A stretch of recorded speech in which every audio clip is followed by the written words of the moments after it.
పక్కాగా ఇందిరమ్మ ఇల్లు పార్టీలకి అతీతంగా అర్హుల గుర్తింపు.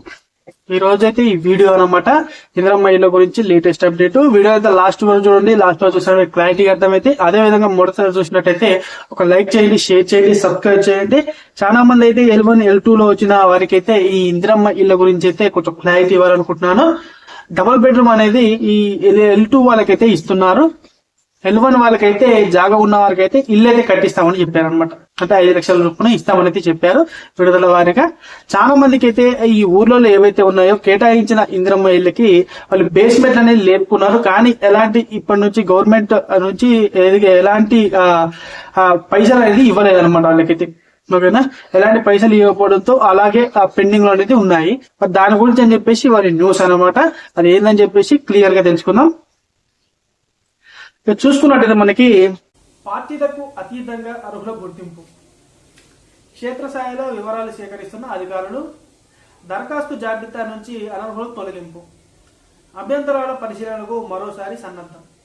చూసుకున్నట్టయితే మనకి పాత ఏదైతే గవర్నమెంట్ పార్టీ ఉందో దాని తరపు నుంచి అయితే ఎన్నో అనర్హులకైతే ఈ డబుల్ బెడ్రూమ్లు ఇల్లు అనేది కేటాయించారంట. దానివల్ల ఈ కొత్త గవర్నమెంట్ ఏం చేస్తుందంటే ఎవరైతే అర్హులు ఉంటారో 1-2 సార్లు పరిశీలన చేసి వాళ్ళకైతే ఇవ్వడం అయితే జరుగుతుంది. కావున మరొకసారి ఏమంటున్నారంటే వాళ్ళు చూద్దాం. రాష్ట్ర ప్రభుత్వం ప్రతిష్టాత్మకంగా చేపట్టిన ఇందిరమ్మ ఇళ్ల లబ్ధిదారుల ఎంపిక ప్రక్రియను అధికారులు పారదర్శకంగా నిర్వహిస్తున్నారు. పార్టీలకు అతీతంగా నిజమైన అర్హులకు గుర్తించేందుకు ఉమ్మడి పాలకుల జిల్లా వ్యాప్తంగా అధికారుల చర్యలు తీసుకుంటున్నారు. గత ప్రభుత్వం చేపట్టిన డబుల్ బెడ్రూమ్ల దళితుల బంధు అమల్లో జరిగిన పొరపాట్లే గత అసెంబ్లీ ఎన్నికల్లో బీఆర్ఎస్ ఓటమి పాలు కావడానికి ప్రధాన కార్యక్రమమైన ఆరోపణలు వచ్చాయి. ఇప్పటి మంత్రులు, ఎమ్మెల్యేలు నిజమైన అర్హులకు కాకుండా వేరెవరి పార్టీలకు, నాయకులకు, కార్యకర్తలకు కేటాయించుకోవడంతో ప్రజలు ఆగ్రహానికి గురి కావాల్సి వచ్చింది. దీంతో వారంతా తగిన మూల్యం చెల్లించుకోవాల్సి వచ్చింది. ప్రస్తుతం అధికారంలో ఉన్న కాంగ్రెస్ పార్టీ గత ప్రభుత్వం చేసిన పొరపాట్లు పునరావృతం కాకుండా జాగ్రత్త పడుతుంది. పార్టీలతో సంబంధం లేకుండా నిజమైన అర్హులకు ఇందిరమ్మ ఇల్లు కేటాయిస్తామని ప్రజల్లో మంచి మెసేజ్ వెళ్తుందని సీఎం నిర్ణయంతో ప్రవేశపెట్టిన చర్యలు తీసుకున్నారు. ఇదనమాట.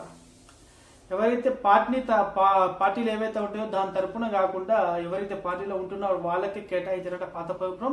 ఇప్పుడు అసలు తప్పులు ఏవి జరగకుండా ఎవరైతే అర్హులు ఉంటారో వాళ్ళకైతే ఈ ఇందిరమ్మ ఇల్లు కానీ డబుల్ బెడ్రూమ్ ఇల్లు కానీ ఇవ్వాల్సింది కోరుకుంటున్నారు అనమాట.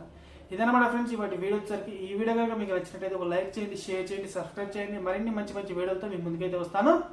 జై హింద్.